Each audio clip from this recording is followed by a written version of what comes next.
This mutation is called the Quick and the Undead, and this is being played on Scythe of Amon. We have two mutators active. We have Void Reanimators, and we have Speed Freaks. Now, the reason why I emphasized the word Undead in this mutation name is because we did have a weekly mutation that was called the Quick and the Dead, but that was being played on Dead of Night, and I think it was Speed Freaks and Black Death, maybe? Go to Starcraft2Coop.com's weekly mutations page. There is a list of all the past mutations, but yeah, overall not really too bad. You have to be very careful with how you push on this map if you intend on pushing in a regular manner. Now, the thing to note here is that Void Reanimators will spawn from all enemy structures on the map, so one way you can beat this mutation is if you all clear the entire mission. But if you're all clearing the entire mission, then you are probably going to be done the mission anyway, so there's really nothing that you can do to stop the Void Reanimators from spawning. There are some cheeses available where you can try and trap the Void Reanimators in a set of structures, or a few things that you can do, but I believe that this game is not going to be any of that. You can see there is a kind of a semi-defensive kind of build here that's being started up by both of these commanders. But yeah, the Void Reanimators will have the Speed Freaks buff. The units that they will resurrect will also have the Speed Freaks buff, and you can just see the attack wave ping marker right now. The first attack wave has spawned, and it is moving at the speed of light towards the player's bases. There is a small ping here from the commanders, and there is a little Stetman spray. And let us also have a look at the masteries. So the masteries that are available here for Kerrigan: 3 points into the energy regeneration mastery, 3 points into the immobilization wave mastery, and 3 points into the primary ability improvement mastery. So we should basically be expecting a solo Kerrigan build here, or at least a hero-centric build here for Kerrigan. For Zeratul, he's gone for the Zeratul with tank speed, the artifact spawn mastery, and the avatar cooldown, which again is probably going to be a tech choice based on the fact of what these guys are trying to do. You can see this Void Reanimator has already stored, he's already come up somewhere from the map and has started to resurrect some of these units. But Kerrigan is out and ready to go, and you can see that Kerrigan is moving near the edge over here, while Zeratul has picked up his first artifact fragment, so I'm not really sure where Kerrigan is going. I think Kerrigan wants to try and push into this bonus area. Zeratul already moving forward here, and he's going to use his little swipey move to start murdering some of these units, but they are dealing way too much damage. And remember, the Speed Freaks is active, which means that zealots and units that would not normally be able to catch Zeratul, they will be able to intercept him and deal way more damage than you would normally be expecting.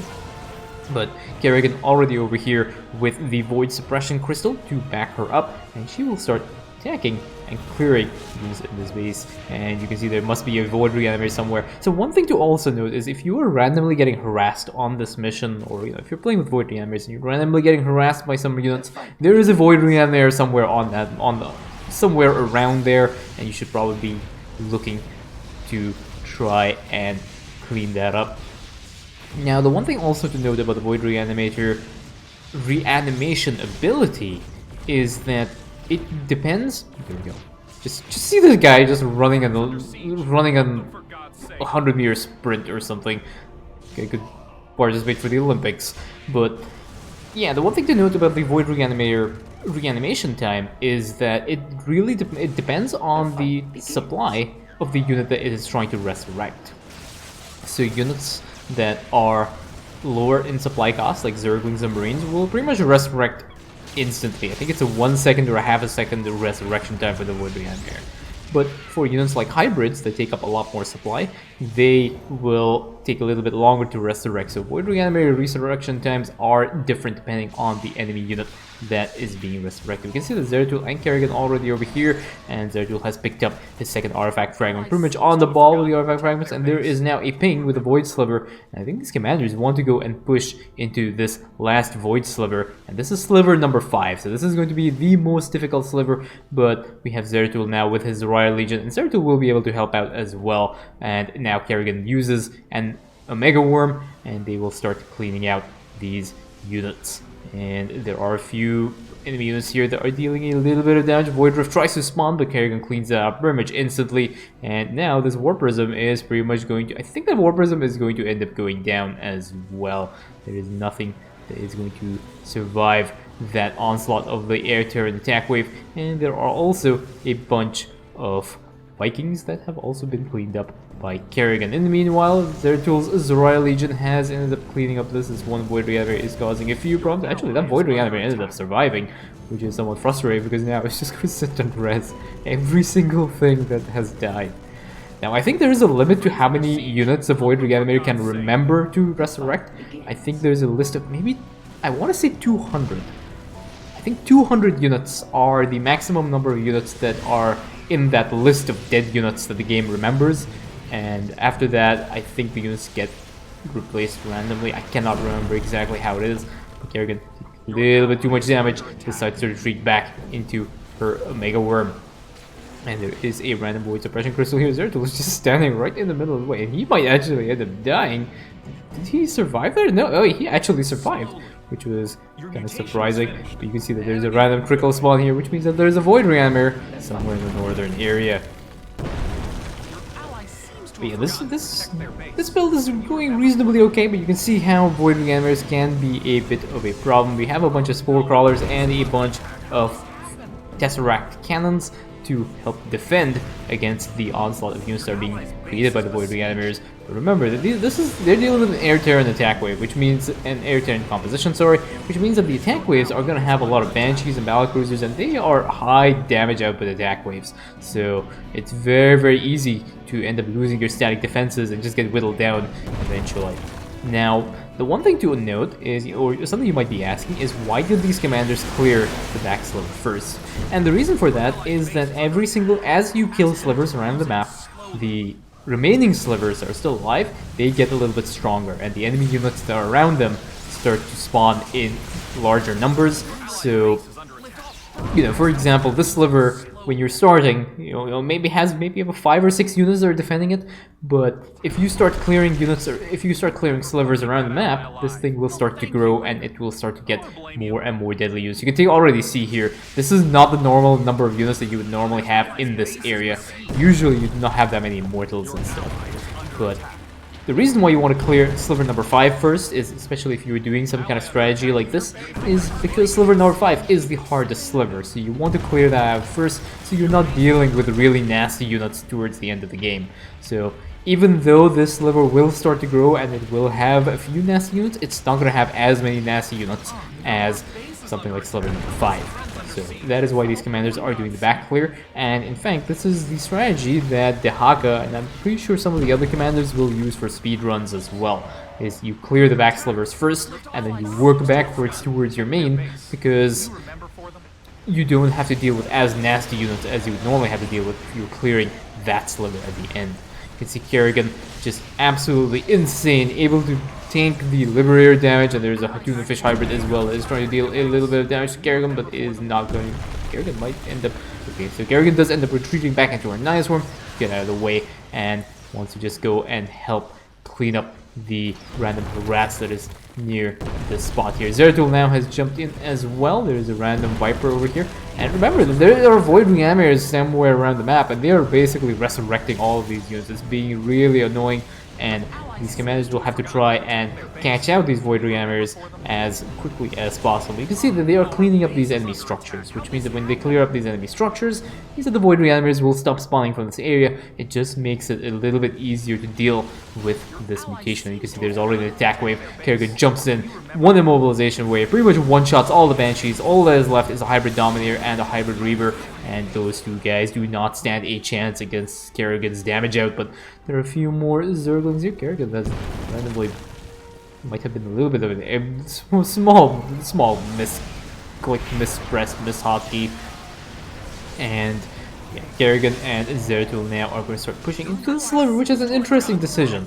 They're pushing into the sliver. I'm assuming that the reason they want to clear this sliver out is because they want to clear this full entire this entire lane out. so that you don't have to deal with any of the Void Reanimators coming up from this side. I think that is what the plan is. You just see the random trickle of units go. There's a bunch of Swarm Hose, Dragoons, and that is the Void Reanimator, the hero of them all. And he, okay, now one gets him getting picked off, but this one is still alive, and it's just gonna sit and resurrect a whole bunch of units here. Resurrecting old Goliath. Finally, it will get focus fired down. Oh no, it ends up surviving with 14 HP. And I think Zeratul might have... Zeratul ended up dying. Yeah, I think Zeratul ended up dying there. Which means the Kerrigan has to try and deal with this all by herself. And that is going to be somewhat problematic because those Liberators just are so fast. And the Kerrigan has retreated back into her Mega Worms. Dropping a few more Mega Worms just to stall the attack wave. There is, or not the attack wave, but the onslaught of units, the trickle from the Void Reanimators. There is also a Void Suppression Crystal that has been dropped onto this random soup of units that are just being constantly resurrected by the Void Reanimator. Finally, Kerrigan uses her leap attack to clear that, and Kerrigan now will be able to clean up the rest of these units without too many issues. Just has to make sure that she's not taking unnecessary damage from Liberators. It's one hybrid as well, but you can see one of the weaknesses of Kerrigan here is her ability to... is her lack of her ability to deal with the air units. Now Zeratul is back, and he will be able to help out Kerrigan as well. So Zeratul is just having a look around. There are a few more Phoenixes here that are somewhat confused, not knowing what is going on.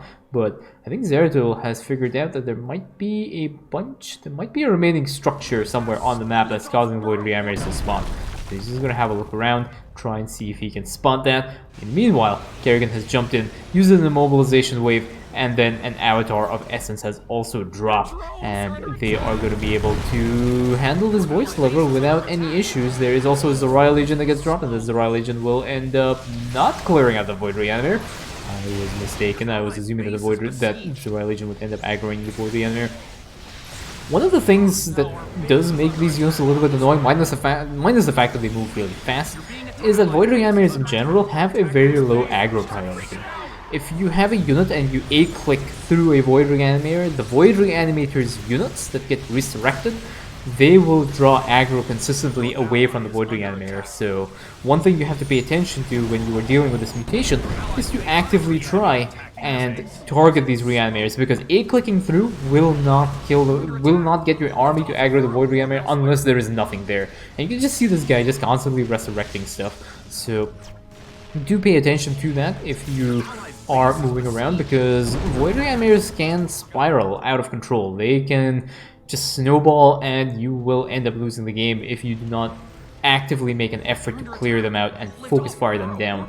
You can see here this Void Reanimator has already started to resurrect some more of these units, and there were a lot of units that died in the skirmish with Kerrigan. So the Void Reanimator is going to try and res all those units, but there is again a focus fire down from Zeratul, so Zeratul will be able to clean that up. And now these commanders are going to start pushing into this next enemy camp here. Now, again, the reason they're doing this is because the Void Reanimators spawn from all enemy structures on the map. So if you all clear the map, then you do not have to worry about Reanimators spawning, and then you will be harassed a little bit less by the units that are resurrected from the Void Reanimators. So again, Kerrigan, Zeratul just jumping in, clearing out pretty much all that is there, and now there's an attack wave, and again a very nice immobilization wave right on top of that attack wave. All the battlecruisers are stunned, and they are all pretty much gonna get wiped by Kerrigan and Zeratul. One more Void Reanimator guys over here to try and explore, and Kerrigan now is getting into position to try and deal with his next Void Sliver. And this is going to be the final Void Sliver. There's an Avatar of Essence that gets dropped, and also now a Zeratul Legion here. And I think both these commanders are going to have no problems dealing with this. This Solo Kerrigan, Solo Zeratul, really powerful commanders. The Zeratul Legion does get clipped by the Death Grip Crystal, that's what it was called, but Kerrigan uses the leap attack to clean that up very promptly, and now these commanders just have to clean up whatever is left of the enemy units in this area, and they are free to wail on the Void Sliver. So there's just a random Viper here, there's one random Thor, and there's a Void Reanimator there that needs to be dealt with, otherwise it'll start resurrecting stuff, instantly just gets wiped by Kerrigan. And that is pretty much the last Void Sliver done. This was a hero solo, with of course the usage of cooldowns. That was pretty much it. Those are all the Void Slivers done, and that is GG.